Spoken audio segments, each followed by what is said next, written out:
Okay, good evening. I'm Henry Neufeld. I'm the owner and publisher at Energion Publications. And tonight I'm doing one of three interviews I hope to get in before the election on November the 6th with Energion authors who have political involvement or have written books that relate to politics. Tonight I'm talking with Elgin Hushbeck. He's the author of several of our titles, but ones relating primarily to politics would be his little topical line drive volume, What is Wrong with Social Justice, and also his much larger book, Preserving Democracy. So we'll leave it with mentioning those two. We may mention a couple more as time goes on because they all do relate in a way. So good evening, Elgin. Good evening. Yeah, I'm going to start with a very broad question and let you take it where you want to go with it. But as a Christian who is politically involved, what do you see as the role of politics in the Christian's life? Well, I think it's certainly not our primary focus. Our primary focus is always the gospel. But I do think that we are commanded in Romans to be good citizens. And for those Christians who are lucky or blessed enough to be living in a democracy, part of being a good citizen is to participate in that democracy and to bring our values as Christians into the public square and contend for the faith earnestly, just as we contend for the gospel. I don't think that means we want to, vote to establish a theocracy or anything like that. I think we do in the United States. We have a division and an anti-establishment clause in the Constitution, so we don't want to be pushing for an establishment of religion, but we do want to make sure that we ensure the free exercise of religion. We don't have to be afraid as Christians to debate our faith in the public squares. We have the truth. Jesus is the way, the truth, and the life. And so we have nothing to fear from an open and honest debate. And what we want to ensure is that in the public square, we make our voices heard as well as those who are opposed to Christianity. So as we approach the election, and I'm going to say again, for those who may be thinking about it, I know early voting has started a lot of places, and the election itself is November the 6th. I'm kind of a traditionalist, and I go to my polling place on election day, but there are other options. So I will repeat that though again. How important then would you see, and this is specifically, of course, addressing American Christians, that we go out and vote in this or any election? I think it's very important to vote. I think that we have been given a privilege to have a say in how our society is run, and we have a opportunity to bring our values as Christians into the decisions of public policy. I don't believe that you can actually have a just and fair society if you completely exclude God from the equation. And I think we sort of see some of that working itself out in the political sphere, where Christianity is increasingly becoming under attack. Now, it's by no means under attack as it is in other countries. In fact, what we see as the increasing persecution here would be incredibly mild or maybe even ignored in other countries. But that we see the beginnings of it here doesn't mean we shouldn't be vigilant in protecting our values, our rights, and our freedoms to worship. Okay, well, I will join you certainly in encouraging everybody to go ahead and vote. I will, let's first, watching the time, I may want to ask you one or two current questions, but first, I want to ask specifically, I know you have an involvement, if we can get into some more details. Do you have anybody there, you're in the state of Wisconsin, that you have put any particular work into, any local races that you see? I know one of the features of American politics is much less involvement. The more local it gets, the less involvement. That's why a midterm election has less. And if you have a local election, let's say that's not part of a midterm, you have even less participation. So I was wondering if you had some particular local people that or issues that you have come particularly to your attention this year. Well, there are people here before. I have been to some fundraisers for a local assemblyman who also happens to be a good friend of mine. He used to be a radio host who helped me promote my books from time to time, and we have developed a friendship. Have supported him, even though he's not technically. I'm not even technically in his district. So I do get myself involved. I think getting involved and actually meeting the people gives you a vastly different view of what's going on, as opposed to just hearing the radio ads and hearing the what you see in the press about them. We sometimes dehumanize our politicians on both sides into caricatures that we either lift up and glorify or that we demonize, depending on whether we agree with them or not.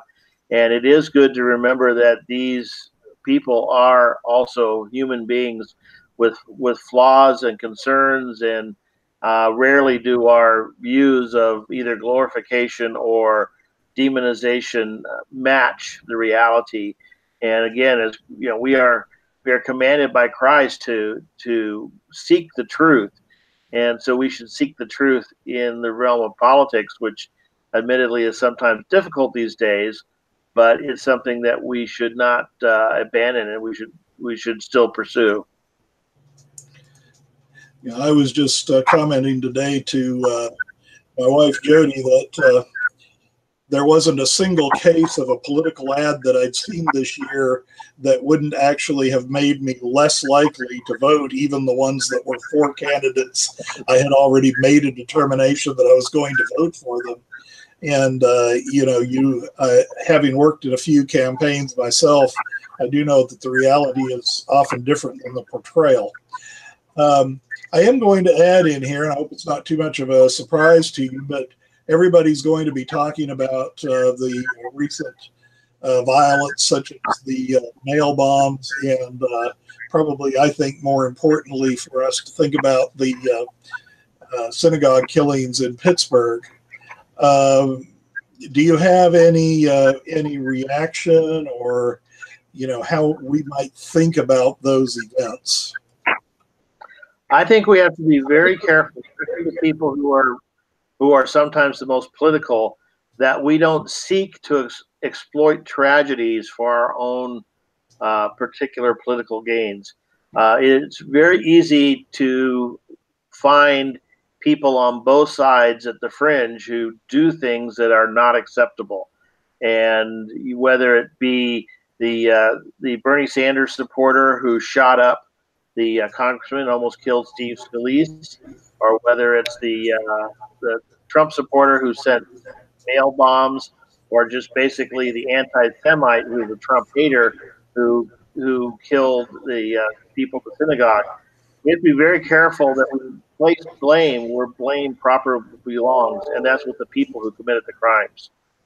We should not be trying to say, oh, well, we can make a link to a person we don't like, and therefore we can blame the person we don't like. Political speech is political speech.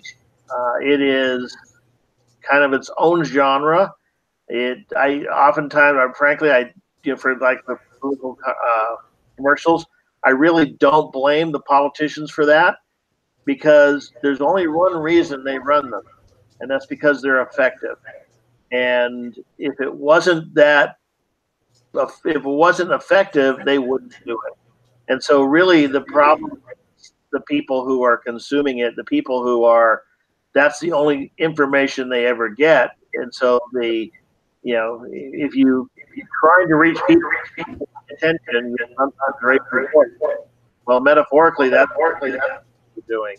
So we look at ourselves and say, are we really involved the way we feel for them to get a hold of us and doing our due diligence as citizens to look at both sides, pray about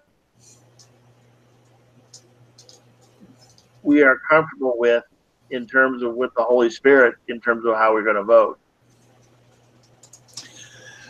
Okay, I'm going to just give you one last question here that is, again, very open-ended. What is the most important message you would send to our viewers and listeners about participation in this election?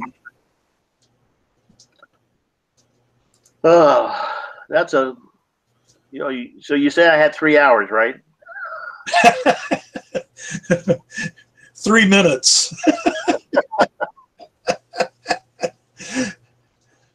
I would say, at this late stage, if you don't already have a decision in your mind as to how you're going to vote, I would see that as a problem. You think about it, these politicians on both sides have been working incredibly hard for 6 months to a year, depending on what office they're working on, to try and reach out to you and convince you to vote for them. And if you are undecided to this point, I mean, one of the advantages we have in this era is that we have a very stark choice. I happen to be on the conservative side, but I know some of the people you're interviewing and some of my brothers in Christ are on the liberal side, and that's perfectly fine. We can have differences of opinion, and I don't think there is a God's side in this. It's more of a matter of weighing various priorities. But I think it would be, now if you're torn back and forth because you've looked at this really closely and you're not sure which way to go, okay, I can kind of see that, but I think that's generally the exception. If with given the stark choice, if at this point you can't decide which way to go, then maybe you should have been looking a little bit earlier. The bottom line, it is a difficult choice. I mean, for me personally, just speaking for myself, if you see this as a referendum on Trump, I don't particularly like Trump as a person, but I think the results of his policies are actually fairly good. I think that the growing economy, various things. I think the peace with or the impending peace with North Korea is something I never thought I would see. I really thought we would end up going to war there, and so I see a lot of positives. The support for the Jewish nation, the moving the temple to Jerusalem, the embassy to Jerusalem, I think is a very positive step. So I see a lot of positives with some negatives, and it puts me somewhat in a quandary as, do I vote for the policies or do I vote for the personality? And personally, I think I vote for the policies because the policies are what affects people's lives. But I can understand why someone would vote differently than me. But it's most important that I think as a Christian, we need to understand the issues, become informed, weigh the issues in terms of our Christian values, and then make a decision. Okay, well, without the 3 hours, I think you did pretty well answering that one. I'll echo the call both to vote, and I would hope that most people have their decision made. I have a sample ballot filled out because we had a number of very complex issues put on the ballot that were very difficult to read through and be sure what actual effect the issues we're going to have. So it's something that people needed to have been studying, and definitely not just reading the odds, but reading the text of these issues. So if I can urge people to do that, to read carefully, because sometimes the results are not obvious. Elgin, thank you for taking the time. Good to be here. Thank you. And I join you in calling for people on people to be informed and to vote. I do hope to have 2 more of these interviews just before the election. Thanks for joining us. Good evening.